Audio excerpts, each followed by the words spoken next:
Even before we start with the course, we need to discuss a few things. We need to talk about registered trademarks and copyrights.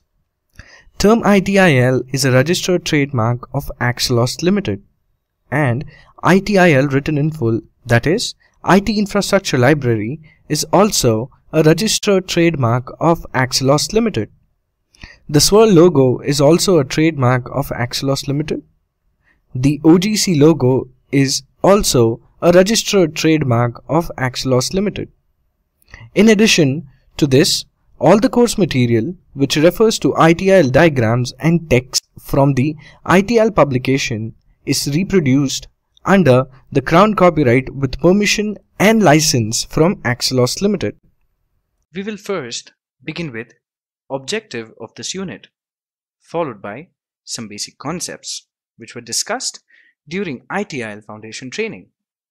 This will include Introduction to ITIL and ITIL Intermediate level, that is, Service Lifecycle and Service Capability. We will also differentiate between the two intermediate streams. This is followed by Release Control and Validation course description and its objectives. Next, we'll look at who are the target audience and who can attend and should attend this course. Thereafter, we will learn about exam eligibility criteria and exam pattern, and some useful tips to help you achieve Release Control and Validation certificate, and then we will look at Release Control and Validation course outline. The objective of this unit is to help you understand the outline of this course. What will be your takeaway from this course? Also make sure you are aware of the topics and subtopics covered in this course. Now let us begin with the introduction of ITIL. ITIL is the most widely used best practice framework for effective IT service management. ITIL recommends processes an organization can adopt and adapt to for better service management. ITIL advocates that IT services must be aligned to the needs of the business and underpin the core business processes. It provides guidance to organizations on how to use IT as a tool to facilitate business change, transformation, and growth. ITIL has evolved tremendously since its inception in the late 1980s, keeping pace with the ever-evolving IT fraternity. Organizations today need to continue to meet customers' expectations by following processes which ensure consistency. These consistent, repeatable processes are outlined in ITIL. Adopting ITIL can offer users a huge range of benefits that include improved IT services, reduced costs, improved customer satisfaction through a more professional approach to service delivery, improved productivity, improved use of skills and experience, improved delivery of third-party services. Now we will study more about ITIL towards the end of this unit. Now in the next slide, let's look at ITIL Intermediate level, which is the second level consisting of a range of certifications. ITIL Intermediate is the next level after ITIL Foundation. ITIL Intermediate level has a modular structure with each module holding a different focus. There are two streams in the intermediate level, the Service Lifecycle stream and the Service Capability stream. Which stream should you choose, or which stream will benefit you the most? Well, that's a call you have to make. Let us quickly look at the difference between two streams. Service Capability. Capability modules focus mainly on improvement and execution of existing processes. These courses cover input, output, activities, matrix, and concepts of each process. The target audience includes practitioners who execute daily activities of IT processes. Service Lifecycle. The 5 lifecycle modules are inclined towards strategy and focus on implementing an entire lifecycle stage. In these courses, more emphasis is put on relationship between processes, roles, and responsibilities. The target audiences include IT managers, process owners. In these two streams, you can take as few or as many intermediate certifications as you require to suit your needs. The intermediate module go into more details than the foundation level and are industry recognized certification. All higher level ITIL examinations require a candidate to complete mandatory accredited training before being able to take the examination. In the next slide, we will look at the certification roadmap in achieving ITIL expert status and starting at ITIL Foundation qualification and the roadmap credit system. The ITIL qualification scheme provides a modular approach to the ITIL framework and is comprised of a series of qualifications focused on different aspects of ITIL best practice to various degrees of depth and detail. The modular tier structure of the qualification not only offers candidates the flexibility in relating to different disciplines and areas of ITIL, but generally makes ITIL qualification more accessible and achievable. To recognize the candidate investment in ITIL qualifications, credit system has been introduced to support the ITIL scheme. Upon successful completion and passing of a certificate exam, candidates will be awarded credits. The image in this slide is ITIL certification roadmap. This roadmap is based on credit systems. So let us quickly look at what are the number of credits one will be awarded upon successful completion of the certificate. ITIL Foundation is the first certification exam and holds 2 credits. Upon successful completion of ITIL Foundation certificate exam, candidates will be awarded 2 credits and they also become eligible for intermediate level where they can choose the stream of their choice. Life cycle courses focus mainly upon ITSM implementation. Each life cycle module exam will fetch 3 credits. Capability course focuses on daily process activities and each certificate exam will fetch 4 credits. A candidate can choose any module from each of the streams or can make a combination based upon their experience in the industry. Upon accumulating 17 credits, a candidate is eligible to appear for ITIL MALC exam, which is Managing Across Life Cycle. This certificate exam will fetch 5 credits, thus making a total of 22 credits. And for a candidate to become an ITIL expert, they should have 22 credits and should also clear ITIL MALC exam.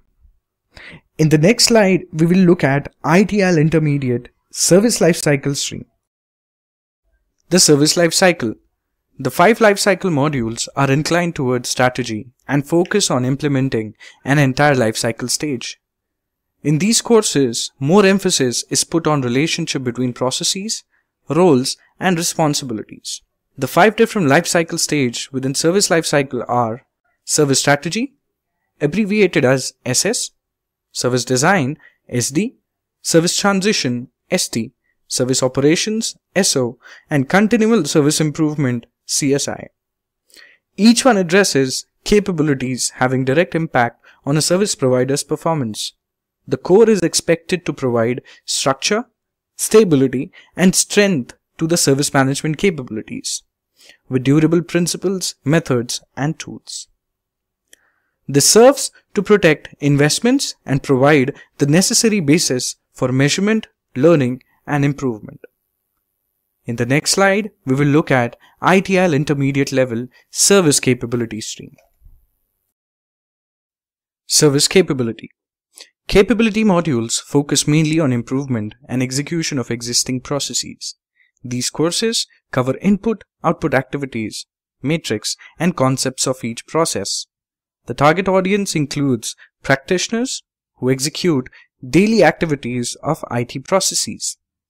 There are 4 modules in Service Capability, which are Operational Support and Analysis, abbreviated as OSA, Release Control and Validation, RCV, Planning Protection and Optimization, PPO, Service Offering and Agreements, SOA. In the next slide, we will look at ITIL MALC, which is Managing Across Life Cycle. The ITIL Managing Across Life Cycle qualification is a capstone qualification which is the final required module that a candidate must take prior to achieving ITIL Expert Certificate. The learning outcomes of MALC module are intended to bring a candidate from ITIL content knowledge to ITIL content application and integration knowledge, and to provide skills that can be used in the workplace in a tangible way. We have already discussed the credit point system for MALC. However, just to mention, ITIL MALC gives you 5 credits. That has been a basic introduction of ITIL. Now let us just focus on ITIL OSA course description and objectives in the next slides. The ITIL Intermediate Qualification, Release Control and Validation Certificate is a freestanding qualification, but it is also a part of the ITIL Intermediate Capability stream, and one of the modules that leads to the ITIL Expert Certificate in IT Service Management. The purpose of this training module and the associated exam and certificate is respectively to impart, test, and validate the knowledge on industry practices in service management, and also documented in the ITIL Service Lifecycle core publications. The ITIL Certificate in Release Control and Validation is intended to enable the holders of the certificate to apply the practices during the service management lifecycle, and specifically in the ITIL processes such as change management, service asset configuration management, service validation and testing, release and deployment management, request fulfillment, change evaluation, and knowledge management. In the next slide, we will look at the objective of release control and validation.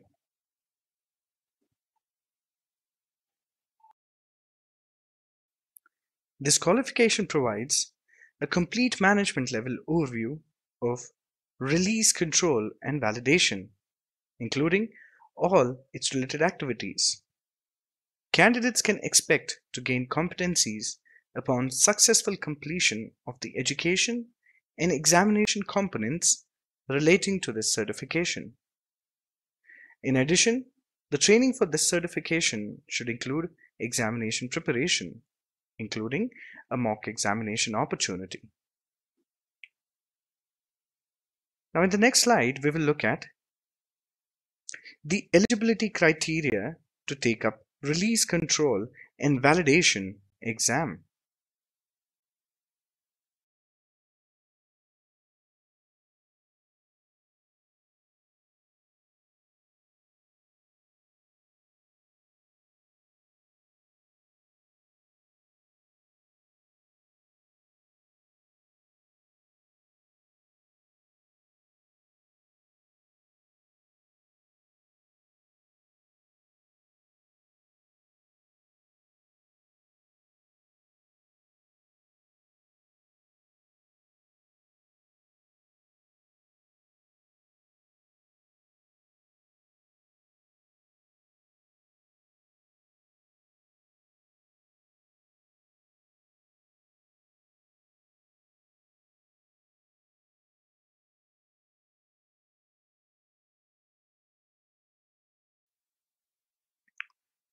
To be eligible for the examination leading to the ITIL Release Control and Validation Certificate, the candidates must fulfill the criteria of at least 30 contact hours of training through an accredited training organization or an accredited e-learning solution. There is no minimum mandatory target group for the ITIL intermediate professional experience. Release control service management and validation is highly desirable. Includes The but it is candidate not must hold restricted to the IT ITIL professionals, Foundation certificate, business managers, in IT service management, business process or owners, ITIL, and version individuals 2 who require foundation a deep plus the understanding certificate. of the ITIL certificate. It is also Release recommended control that and students validation should processes, complete a and minimum of how 12 it may hours be of used personal study to enhance the by quality reviewing of the IT service syllabus support and the within an pertinent areas organization. of the Also, ITIL service IT management professionals practice who are working with an guidance publication, organization and in who particular and the have service adapted transition the publication, ITIL and who need to be informed about. in the next slide, And thereafter, we will look at contribute the to target audience an ongoing service improvement program. Operational staff involved in change management, release and deployment management, service validation and testing, service asset and configuration management, request fulfillment, change evaluation, and knowledge management, and who wish to enhance their role-based capabilities. In the next slide, we will look at the exam pattern. The pattern of this exam is 8 multiple choice scenario based questions. Each question will have 4 possible options, one of which is 5 marks, one of the 4 is 3 marks, another one is of 1 mark, and one of them is a distractor which will fetch no marks. Duration of this exam is 90 minutes, which is 1 hour 30 minutes. In order to be eligible to take up this exam, the candidate must have an ITIL Foundation certificate or ITIL V2 certificate and 1 bridge exam. This will be a closed book exam, and the candidate needs to score 28 on 40, which is 70%, to achieve this certificate. Next slide is the exam tip. In this slide are some exam tips. Please go through them and implement them. Next is the agenda of this entire module. Let me give you an overview of all the learning units in this course. Whatever we did so far was the introduction unit 1. Now let us quickly look at the agenda of the entire course. Unit 2 is Introduction to Release Control and Validation. In this particular unit, we will introduce ourselves to Release Control and Validation course and see what are the course contents and the processes that we shall discuss as a part of this unit. Unit 3 is Change Management. In this particular unit, we will look at the policies, principles, and basic concepts of change management. We will also look at different types of changes along with the activities that are performed in change management process. Unit 4 is Service Asset and Configuration Management. In this unit, we'll understand the purpose, the objective, and see how service asset and configuration management brings value to business, along with the activities that are performed in this particular process. Unit 5 is Service Validation and Testing. In this particular unit, we will discuss the process, service validation and testing, along with the objectives, purpose, and the activities. Unit 6 is Release and Deployment Management Process. In this particular unit, we will discuss what are the different activities that are performed in release and deployment management process. Here, we'll also discuss the activities that are performed in release and deployment management process. Unit 7 is the Request Fulfillment Process. This particular process belongs to the service operation lifecycle stage. We will discuss a request fulfillment process as a part of service transition. The various changes and standard changes fall in the scope of request fulfillment. Unit 8 is Change Evaluation. In this particular unit, we will discuss the change evaluation process along with its objectives, the activities, the scope, and everything that a change evaluation process will talk about. Unit 9 is knowledge management. In this particular unit, we will discuss the objective and the purpose of knowledge management process. In this particular unit, we will discuss how management decision is supported by keep resilient data information available to the business. Unit 10 is release control and validation roles and responsibilities. In this particular unit, we will discuss what are different roles that are performed within release control and validation process. Unit 11 is technology and implementation consideration. In this particular unit, we will talk about the technology and the tool consideration. Let us quickly look at the basics of ITIL and understand service, types of services, service management, types of services provider, and suppliers. The Information Technology Infrastructure Library is a set of practices for IT service management that focuses on aligning IT services with the business needs. In its current form, ITIL is published in a series of 5 core publications, each of which covers an ITSM lifecycle stage.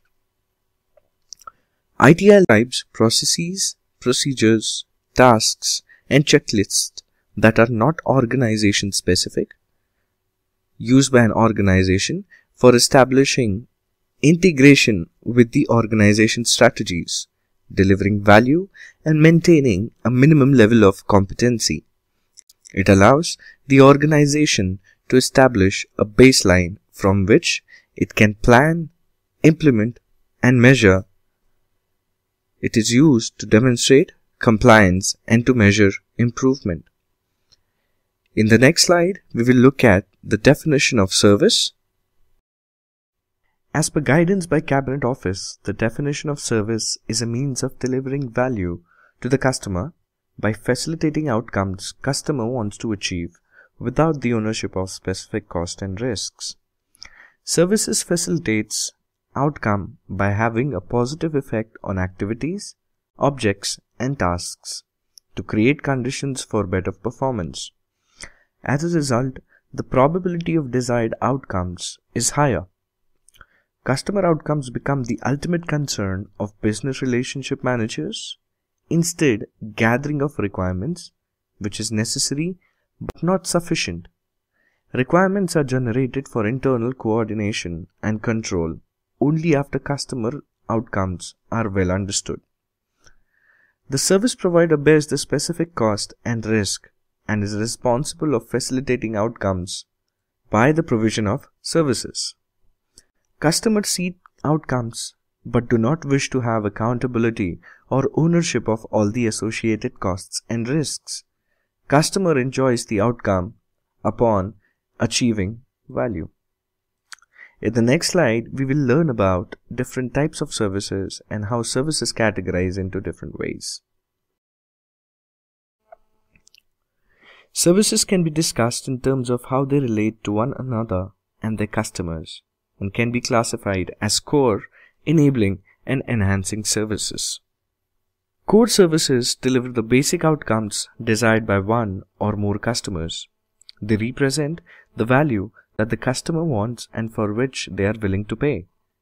Core services anchor the value proposition for the customer and provide the basis for the continued utilization and satisfaction. For example, you are an IT service company and you are providing email services to a customer. They will become the core services for the customer. The enabling services are that services which are needed in order for a core service to be delivered. Enabling services may or may not be visible to the customer, but the customer does not perceive them as services in their own right. They are basic factors which enable the customer to receive the real service, which here is the core service. In this example, storage, email client, connectivity will become factors which will make your email service available. Storage, email client, connectivity contribute together to form your email services, and hence they are known as enabling services.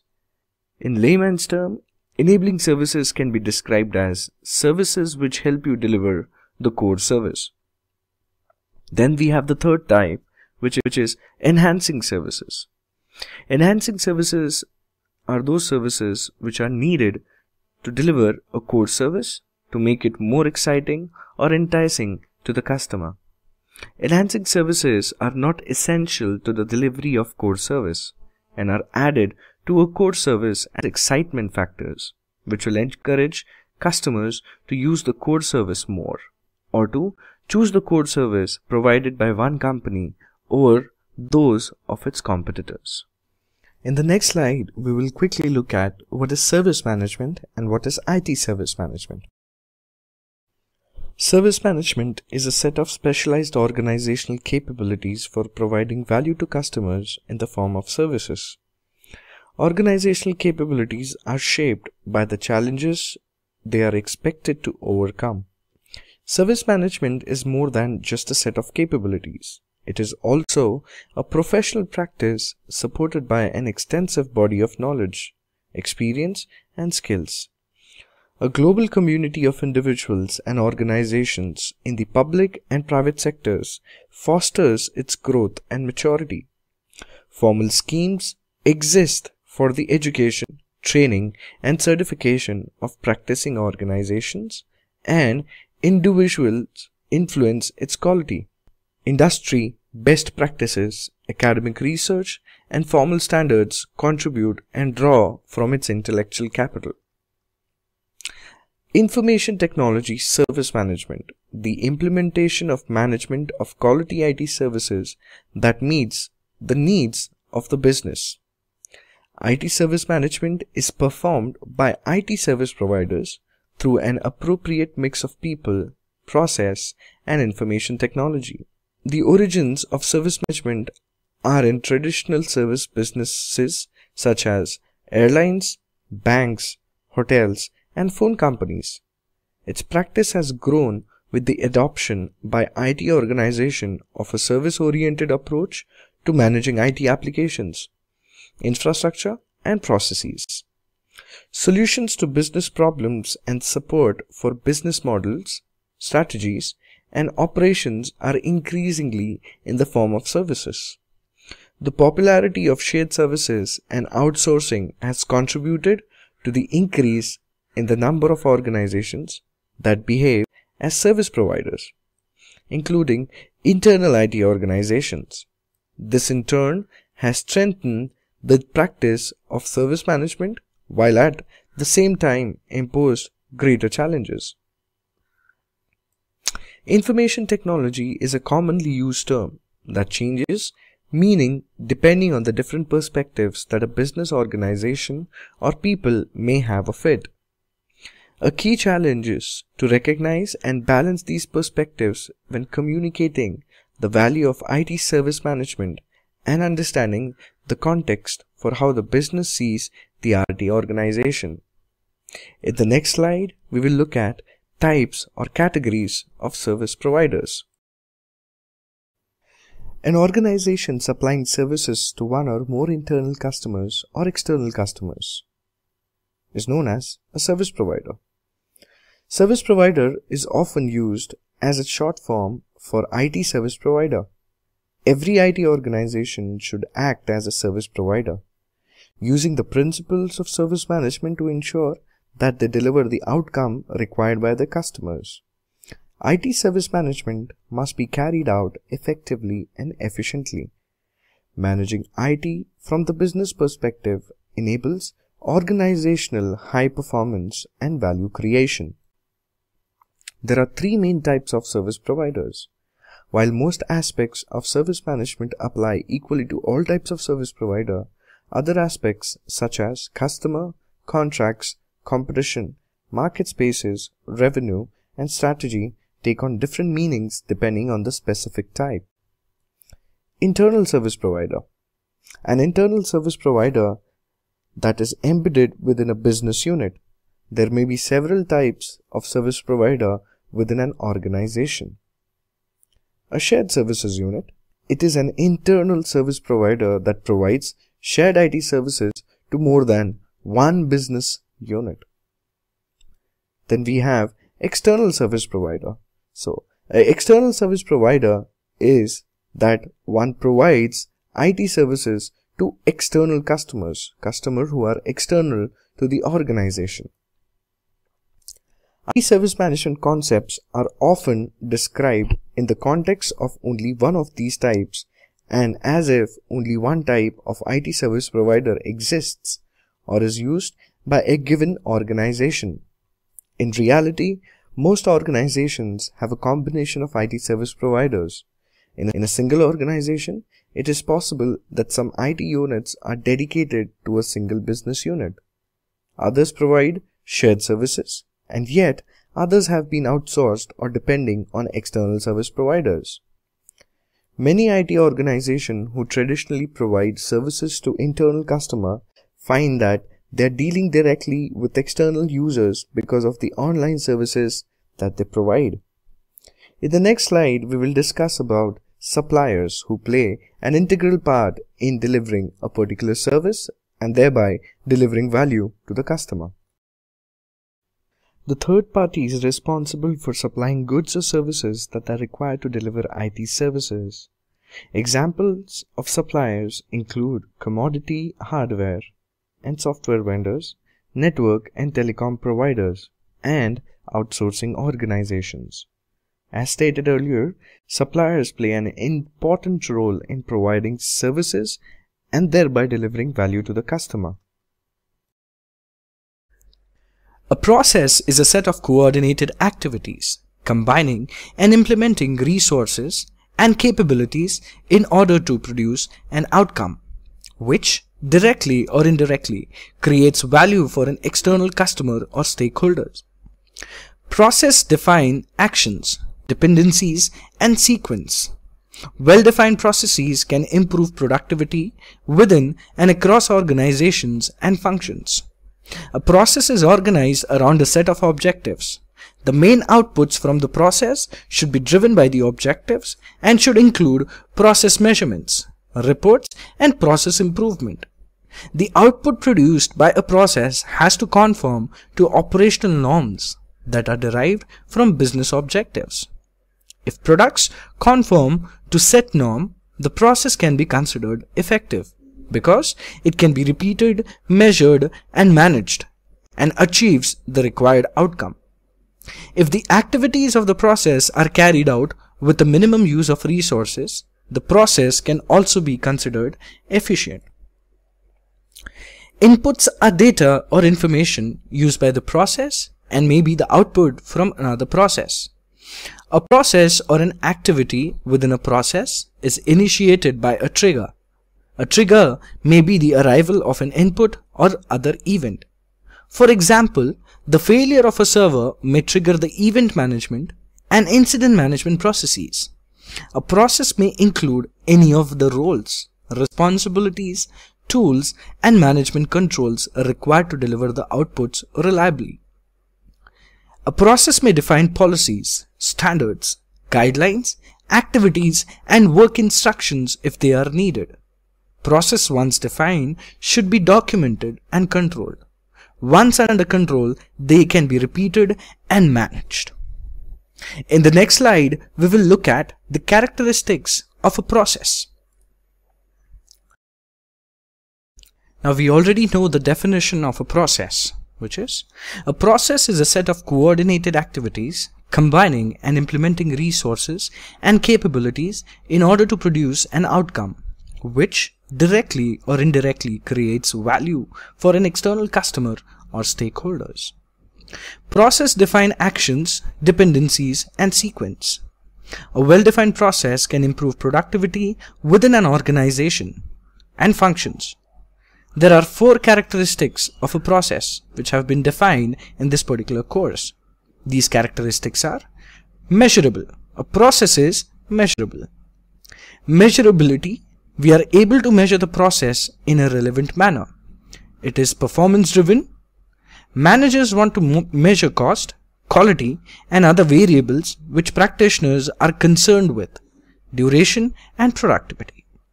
Then we have a process delivers specific results.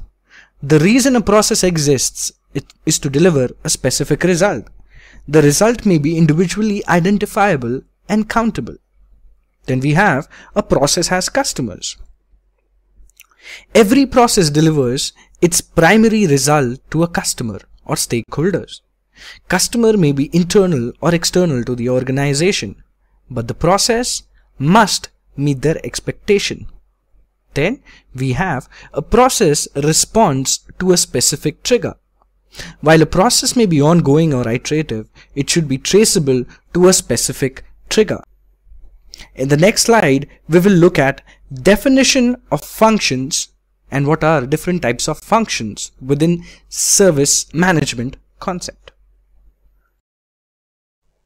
A function is a team or group of people and the tools or other resources they use to carry out one or more processes or activities.